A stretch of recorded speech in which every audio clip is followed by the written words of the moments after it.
Hey, you awesome folks! Thanks for taking this journey of discovery with your guide, Keith Haney.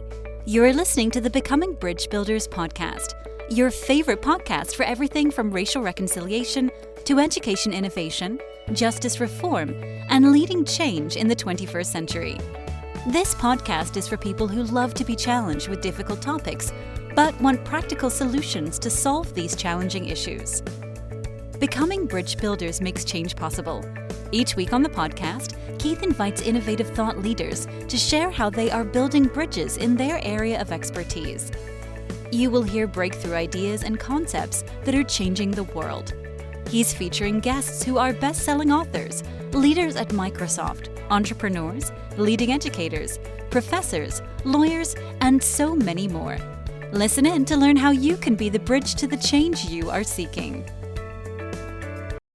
My guest today, Dr. Ron, during his 40-year career as a primary care physician, regularly noted the power and importance of love for the human psyche.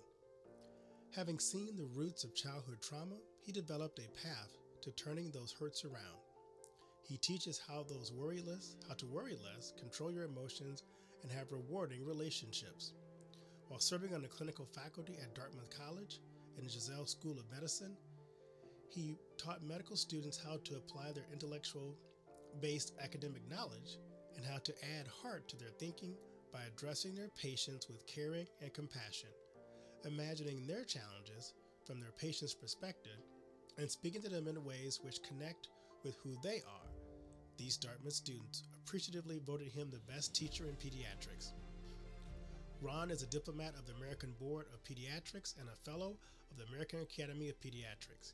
We welcome Ron to the podcast. Well, Dr. Ron, welcome to the podcast. How are you doing today? I'm good. Glad to be here. Good to have you on. Looking forward to talk about this important topic and highlight your new book, which looks like it should be a bestseller from all the things I see going on in the world. So it'd be good to help people live a little more fruitful and happy life. There you go. Exactly. So I'd love to ask my guest this question. What's the best piece of advice you've ever received? It's interesting. I was thinking about that and listening to other podcasts. And I don't know that I received a lot of advice in my life, but one was I used to be a school teacher. Oh. And a fellow that I work with was a really hardworking guy. And he would always say, do things the right way, not the easy way. Well, I love that.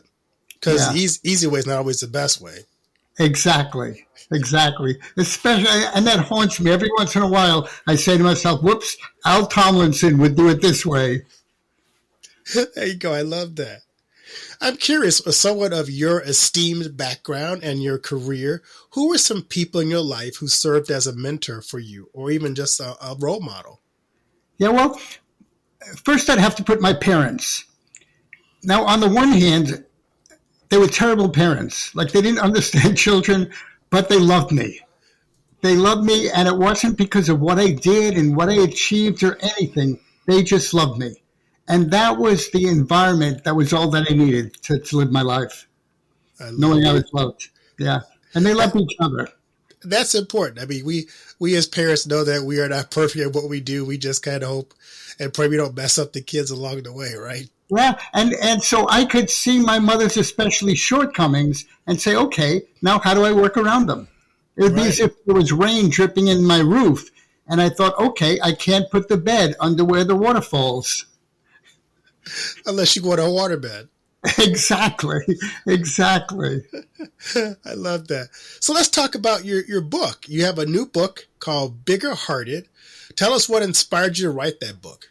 So the full name is Bigger Hearted, a retired pediatrician's prescriptions for living a happier life. So I was a pediatrician for 40 years and very happy.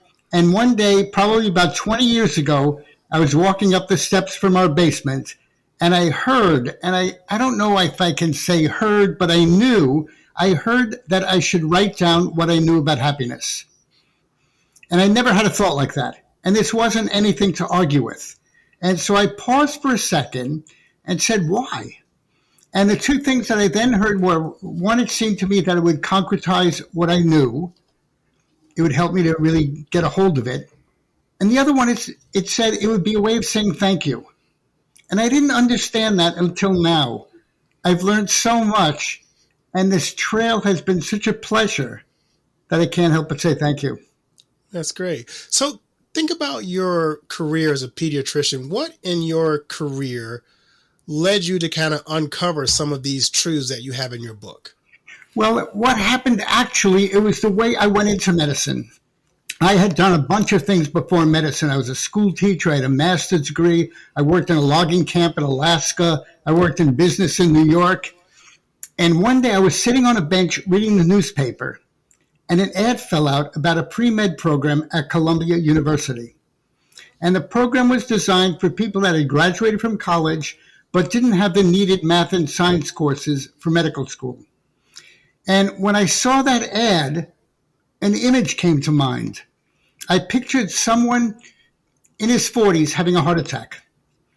And I thought this person would want to have someone to take care of their heart disease, a good physician to treat that. But then I imagined they'd also have questions about, what does this mean for my life? Who am I? How do I go forward? What do I tell my friends? And I thought they wouldn't speak to a psychiatrist about this. They talk to the same doctor who diagnosed and is treating their heart disease. And then I thought, that's the combination I want. It's intellectually challenging and it's interpersonally challenging. So during my whole medical school training and work, I was always interested in the people side besides the academic side. And that was never taught. It was just material I had to teach myself. And eventually, I came to realize that it took two different kinds of thinking. The traditional medical work took the intellect. I'd learned all the material from medical school and learned how to process and think about it and treat patients. The part of understanding people, that took the heart. With the heart, you can understand someone, see their perspective, and you can even ask, how do I support them? How do I serve them? How do I help them? And when you do both of those, then that led to my career. Oh, I love that. You have some key themes in your book that I want to kind of touch on. You talk about love and compassion, living in the moment, self-confidence, learning and communication, healing and letting go, and overcoming self-doubt. And I see those all kind of interconnected. You probably don't just have one of those. It's kind of like, the spiritual gifts. You don't just have one of the spiritual gifts. You try to kind of work through that. But as you thought about this, when you think about your medical students, because I noticed your medical students really liked how you helped them to see the human side of their patients. What do you think today's medicine lacks most in terms of connecting the patient and the doctor? Well, it doesn't understand that the human spirit is part of medical health. We treat the body, and we treat the body in a way that's almost similar to the way we fix a car. We figure out which part is broken, which part's getting rusty, what we need to do to fix it, and that's it. But a difference that happens between that car model and regular life is when I drop my car off, I get another car. I stay with my body. And that thing that stays with my body, I call the human spirit. And that takes love and compassion to treat. And treating that enhances well-being. It affects the physical body. We can't just ignore it. We ignore it in our schools. We ignore it in our economy. We ignore it. And at the same time, while we've made incredible technological advances, people are suffering from more depression and anxiety than ever before. You can't ignore the human spirit. I love that. And like any good physician, you have prescriptions. So tell us about how you develop these prescriptions for happiness. Well, so once I had this idea that I had to write what I knew, I first had to say, okay, so what do I know? And so when Einstein developed his theory of relativity, one of the things he did was he did thought experiments. So he imagined being in a vacuum tube that was traveling at the speed of light, the fastest thing in the world. And from that perspective, he looked at the rest of the world and saw how time and place changed. So what I did was I said, let me picture a time of being happy. And let me see what encourages that and what takes that away. So if, let's say, for example, suppose you're in an intimate moment with someone, and it could even be in watching the sunset. It doesn't matter. You're in an intimate moment where you're totally lost in the moment. If you suddenly have self-doubt then, the moment ends. So if that thing is so good, how is it that we get to not have that kind of self-doubt? And that takes a spiritual path. One of the things I discovered along my way is I said to myself, when I saw how powerful love is, and I saw that, it's as solid and as real as anything physical. If I dropped a physical boulder, I would know it would break what it landed on. If somebody doesn't feel loved, it breaks their psyche. So it's real. And it's reliable and dependable. And I realized that love is the doorway to the spirit. If I and that's through the heart. So I think of Elijah hearing that still small voice. It's the ears for hearing that still small voice is the human heart. So if we think and what we do and include our hearts in that, and we have our intellects as well, then we're in incredibly solid shape. So in the book, in the first chapter, I described the place of the heart. And then to level the playing field, I talk about childhood hurts. I saw them in my practice and I saw them in life, and they affect people forever. And I think what happens when a child is in a difficult situation, the psyche, for some reason, can't tolerate it. It assumes the child is wrong and buries all that in the unconscious, and it becomes the filter for how we see the world. So one chapter is, how do we heal from that? And then I said, what are the things that block us from living fully? Overly worrying is one, so that's a chapter. Having self-doubt and our feelings and emotions are another one. How do we understand them and harness them? How do we make them so they work for us? Even the toughest of emotions. I came to just really very interesting discoveries. And then I talked about relationships, and especially pointed out what blocks us from having good relationships. For example, if we have older kids, all they want from us is our support. Right. They don't want criticism, so get rid of that. Enjoy them. And then the last chapter is about the work of being happier. It's not work so much, but if there's a sport or an activity that you like, you put energy into it, you put effort into it, you try to be the best you can. If we do that with being ourselves, because that's all it really takes, it's being ourselves, then we'll have a great life. As I think about your topic of happiness, I noticed that in this post-COVID environment, we have more people that are more stressed and more unhappy than I can think of any other time in human history. So I think your book is so relevant. You talk about how do you reduce stress, and it seems to me like most people are just at the top level of their stress thing. What are some practical tips you have in the book to dealing with stress? One is before I wake up in the morning, and you can do this if you set your alarm, set it for about 10 minutes early. Don't look at any notifications or anything. Just go back and close your eyes. So before I open my eyes, I say, let me look ahead at the day ahead, and I do it in 3 different ways. And I just take about 10 minutes for this. If in the beginning it takes longer, then just do the best you can so you don't spend too much time. So the first thing I'll do is take a bird's eye view of the day ahead. I'll say, okay, I'm getting out of bed, I'll have breakfast, I'm going to work, and then we have lunch, and after work I'm going to the gym, and then I'm coming home. Then I take a closer look at it and look at specific details. I realize, okay, I have the kids today, my wife is leaving for work early, I'm giving them lunch, I have the stuff ready I know what I'm giving them for breakfast, their lunch is packed, and then I go to work, I have this meeting, and I'll think through the day. So that way, that helps with my seeing that I can get everything done. It also helps me to remember certain things that are going to take place. I'll remember I forgot my sneakers. I have to put them in my gym bag. And then the third part that I do is I then say, how do I want to be in those situations? So if I'm having breakfast with the kids, what kind of mood do I want? And if I'm driving to work, I'll say, I'm not looking at my emails until I drop them off so I can be with them. And then before I go to work, what I would always do is before I got out of my car, I closed my eyes, got quiet, and asked love to join me. It said, we're going to be here the whole day, be with me. Mm-hmm. And then before I came home, I would think, I'm going to be with the most important people in my life. How do I want to be? Or suppose then it happens, I was going to a soccer game after work and I was divorced and my ex was there with her new partner. How do I want to be so that I don't confuse the kids and get into problems? How do I not, anything that happened, throw me? And then what I do, and so I develop a plan for how I want to do that. And then what I do before I go to sleep at night, I'll do a quick bird's eye view of how the day went. And I'll start with where I am now and then move to the beginning of the day. And I'll think, how did I do with my ex-wife? Did I get triggered? How did that go?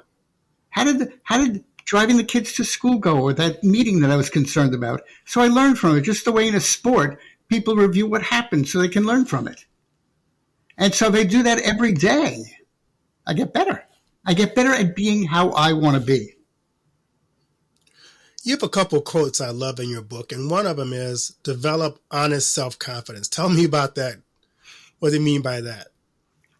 Well, this takes spiritual roots.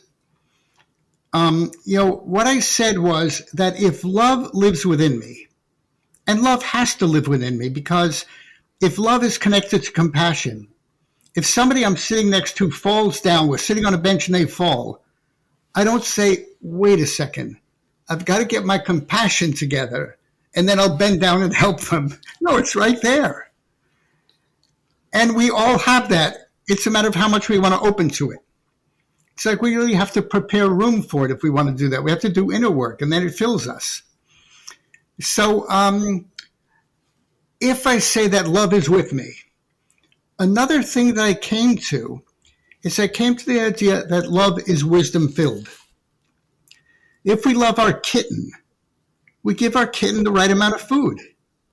If we love our dog, we give the dog exercise and whatever else they need. If it's a rainy day, we don't say, I don't want to go out. No, the dog needs its walk. So, and then when we think about things for our kids or anything in life, we discover there's wisdom in our love. It also turns out that if I look at my life, I realize there's wisdom in my life. And so if wisdom is with me, I know that I'm never alone. Love is with me, I'm never alone. So I can act the best I can in each situation. If the heavenly is with me, if I make a mistake, it's there with me. It understands. It knows I'm not perfect. And suppose that changes things and shakes things up. So I'll grow from that and learn from that. But I know I'm not alone. So with that, I can be present. People will talk about this concept of self-love. And it can be a little confusing. You say if you love yourself, then you become too full of yourself. Who wants to be around someone who just loves themselves? It turns out in Greek mythology, the name Narcissus, from being narcissistic, comes from this guy who was in the woods and had never seen a mirror. And he passed this pond and saw his face in there and so fell in love with it, he didn't move and became the flower, the narcissus. So we don't want to be that. No, we don't. So what the deal is, we want to love ourselves enough so we can drop it and be present.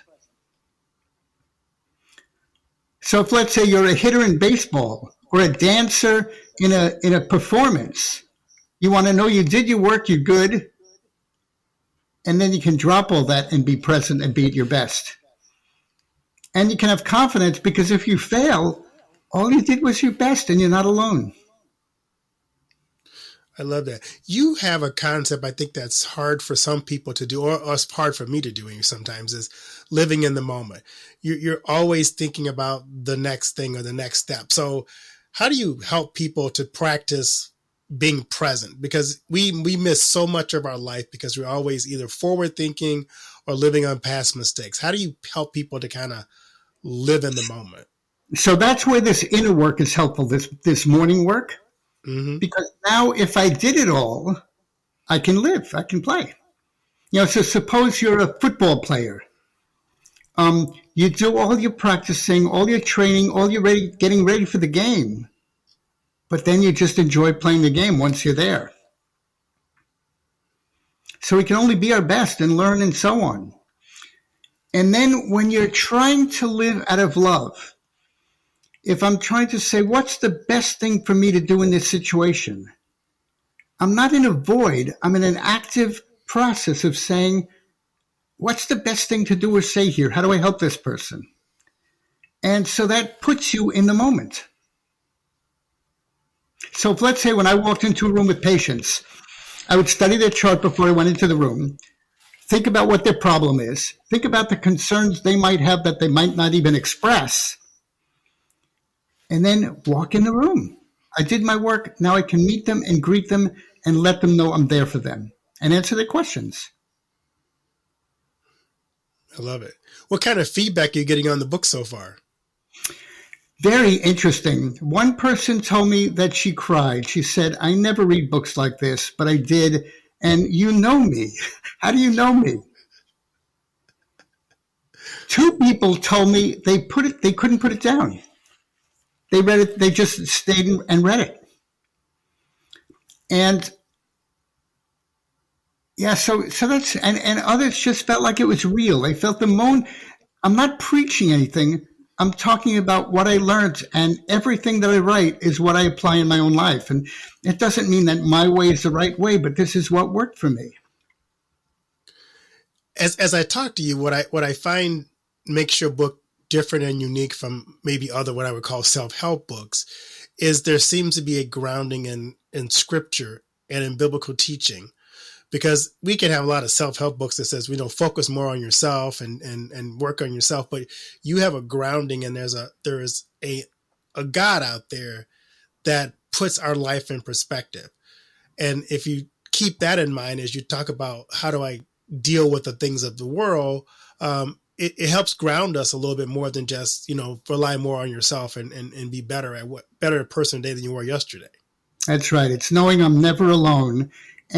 And it's not, for me, it's a little radical where it's not tied to a traditional religion. I once did this test. It was interesting, Keith, where for various circumstances, I had to discover what I knew in life about spirituality. So I said, if I let go of everything anybody taught me, anything I learned from reading, what do I know? And what I realized is what I knew was love. It was genuine, it was real, and I could see it. Then one day I said to myself, is love itself a spiritual practice? Is following my heart a spiritual practice? Now, I felt pretty well connected to God or whatever term someone uses. And I had to do an experiment that took about 2 years. I had to say to myself, I have to find out if this is true. So I am going to drop every spiritual practice I know. I won't read. I won't celebrate holidays. I won't listen to things that are spiritually uplifting. I will simply live following this concept of doing the most loving thing I can. And then I said to myself, if along the way I discover I'm losing this inner connection, then I'll stop and say what's missing and go back to that. That never happened. So I felt I can follow love, and for me that is it. And it's saying that still small voice lives within. Now, that doesn't mean there isn't a greater one that helps me incredibly in life. Another one that happened is my life has been amazingly charmed in certain ways. I was once decided after teaching school, I decided that I'd been in school my whole life since I was 5 years old. I needed to gain perspective and understand why I was teaching. And I decided I wanted to go someplace beautiful and work. To make a long story short, I ended up in Alaska and decided I was going to do any kind of blue-collar job. I never worked in my entire life. And I just knew I could do this thing. So I asked people where the prettiest town was, and they told me it's this town called Homer. It's along the shore. It's just below that chain of islands, the Aleutian Islands that goes out into the ocean. Sure. And so I was committed to, I would do anything. So Homer had this spit, this jut of land that goes out into the bay. And at the end of it, it's kind of like a lollipop with some restaurants and a fish cannery.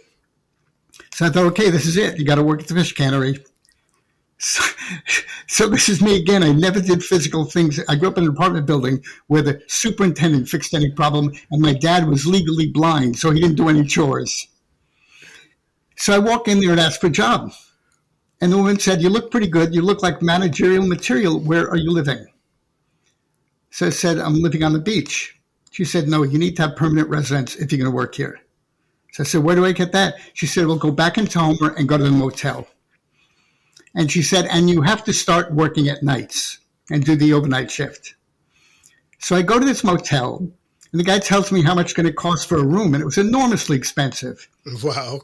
And I kind of mumbled out loud. I said, "Wait a second. I came here to be in nature. I'm going to have this job and work all night, so I'll sleep all day. And then all the money I make, I'm going to give to you." And I didn't mean for him to hear that.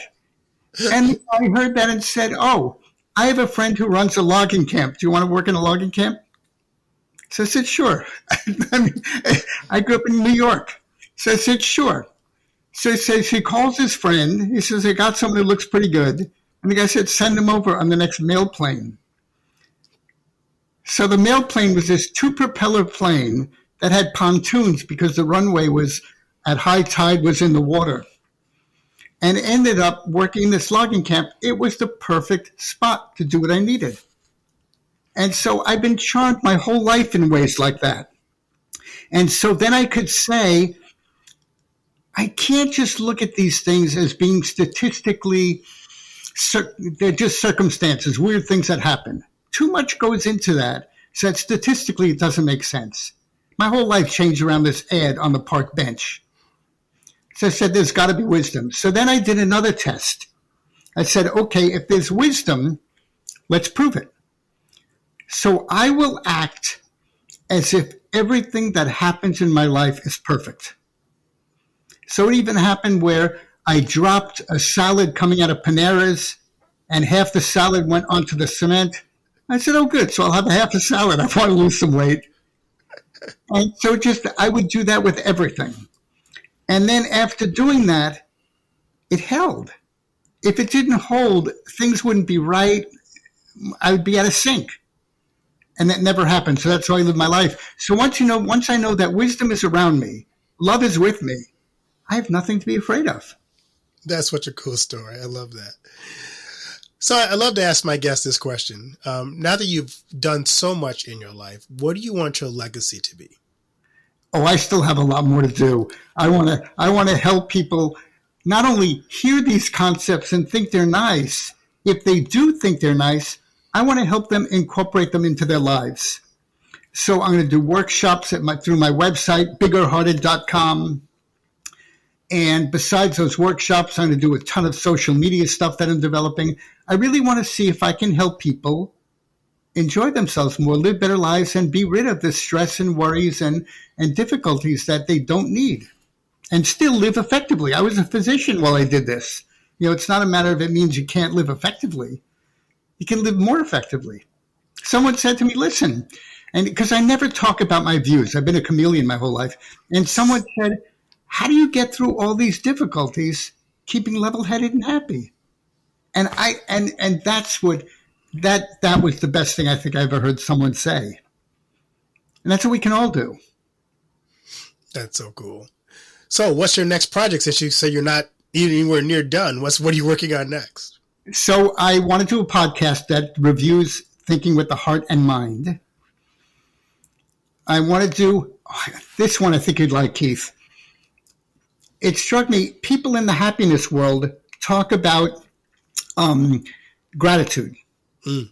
Gratitude makes you feel, when gratitude touches your heart, you realize you're not alone. I want to do some things that talk about awe. Mm. Awe is another way that you get taken out of yourself and realize this is an amazing world. And I want to do that through things I found in the body. So the black spot in the center of our eye, our pupil, is completely clear. It's as clear as glass. You think, why is it black? Well, it's black because there's no light inside. So if you looked at a car at nighttime, the windshield would be black. If you shined a flashlight in there, you'd see what's inside the car. Mm. So when the doctor looks at the flashlight, they see what's in the back of her eye. Now, why is it like that? If we were driving our cars on an empty road at night in the countryside, we wouldn't want any lights in the car because that way we could see the road. Because we don't have light inside, we can see the world without getting in the way. So things like that are just amazing. So I want to do that. So there's a lot of social media stuff I want to do. So come to my website, biggerhearted.com, and get the book. That's so cool. I was going to ask you, where can people find your book? So give us your website again. So the website is biggerhearted.com. And the book can be gotten at Amazon or anywhere else where you buy books. It's Bigger Hearted, a retired pediatrician's prescriptions for living a happier life. That's amazing. Is there anything I haven't asked you that I should have asked you? One other thing that's interesting that I thought of while I was talking. People talk about the ego in the happiness world as being bad. Well, that doesn't make sense because you want to be the best at whatever you do. Right. You want to be the best pastor you can possibly be. So the ego isn't wrong. You want to go to see the best musicians and read the best books and watch the best athletes. The deal is you want to be able to drop it once you're out of the moment. So I could be the world's best musician. My 6-month-old doesn't care about that. So there was a phrase that Goethe, the poet, said. It was something called die and become. So in each moment, you want to get rid of whatever trappings you have and be present for the next moment. I love that. So as we wrap this up, Ron, this has been a phenomenal conversation. What key takeaways do you want to leave with the audience from our conversation? Be good to yourself. I make a New Year's resolution every year that I've always held. That resolution is to breathe. Breathe in and breathe out. Because why do I want to set myself up for failure? We have enough problems. Be good to yourself. You're just trying to do the best you can. That's all you need to do. Don't be so hard. You don't have to be perfect. Well, Ron, thanks so much for this enjoyable conversation. I feel just happier just having spent some time alone with you today.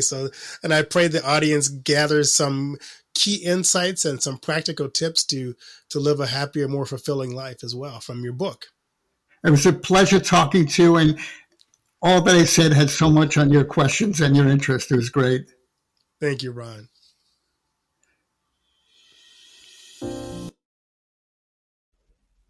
Do you know that most entrepreneurs hit a revenue ceiling and have no idea why? They're working harder, spending more money, running more ads, but revenue stays flat. My friend Dr. Noah St. John calls this the invisible break. He's giving our listeners a free revenue ceiling audit to help you see what's really holding you back. You'll get a free 30-day membership to Noah Bot, giving you access to Dr. Noah's 30 years of experience to help you reach your next level. But hurry, because there's only 50 available this month. So if you're tired of being stuck at the same revenue level and want to finally break through, get your free revenue ceiling audit at drnoahvault.com in the affiliate link that'll be listed in the show notes. Thanks for listening to Becoming Bridge Builder. If you enjoyed this episode and want to help support the podcast, please subscribe and share it with others. Post about it on social media or leave a rating and review. To catch all the latest from me, you can follow me on Instagram at bkeithhaney and on Getter and Twitter at RevHeadpin. Thanks again and tune in next time.